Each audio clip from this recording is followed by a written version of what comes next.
যার অভিনয় আমরা মঞ্চেও দেখেছি, এখন ইউটিউবেও তিনি বিখ্যাত, দেখি আমরা অভিনয়। এবং তার কাছ থেকে জেনে নেব তার অভিজ্ঞতা এবং কিভাবে এই জগৎটা বেছে নিয়েছেন, কেন বেছে নিয়েছেন, কিভাবে এলেন এই জগতে। এই জগতে আসা আছে অনেক কাহিনী, অত কাহিনী বলা যাবে না। অনেক দারিদ্রতার মধ্যে অনেক দুঃখ কষ্ট সহ্য করে এই জগতে এসেছি। এই জগতে এসে এখন খুব ভালো আছি। এখন কেমন লাগছে জগৎ থেকে আসার পর, আপনার কেমন লাগছে? আমার খুব ভালো লাগছে, আমার সব দিক থেকেই ভালো। আগামী দিনে কি মনে হয় এই জগতেই থেকে যাবেন?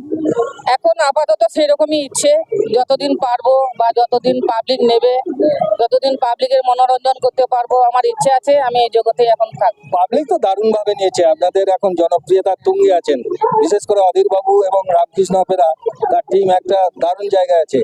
সেই জায়গাটাকে তুলে ধরার জন্যই আমাদের এই প্রয়াস, একটা সংবাদ মাধ্যমে আসুক। তা এই জগতেই আপাতত চালিয়ে যাবেন ভাবছেন? এই জগতে আর কেউ ছিল না, আপনিই প্রথম? আপনাদের পরিবারের কেউ, বাবা মা বা কেউ, না আপনিই প্রথম?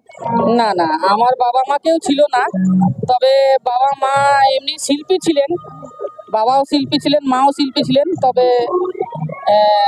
এমনি কোনো নাটকে বা যাত্রায় কোনো অংশগ্রহণ করেননি, তবে এমনি গান গাইতেন আর কি। গানের সঙ্গীত শিল্পী।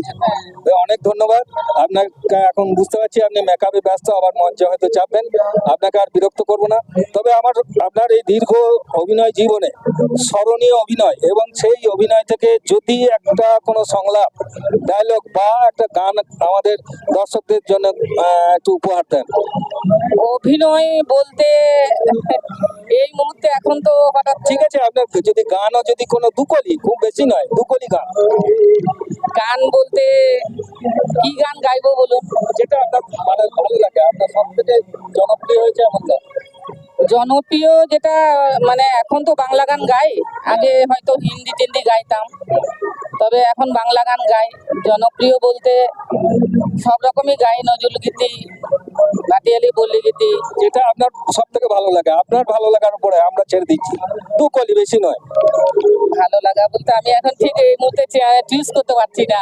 ঠিক আছে, অনেক ধন্যবাদ। আপনি তো মঞ্চে উঠবেন, আপনার মঞ্চে আপনার গান আমরা রেকর্ড করে দেবো। অনেক ধন্যবাদ, ভালো থাকবেন, নমস্কার।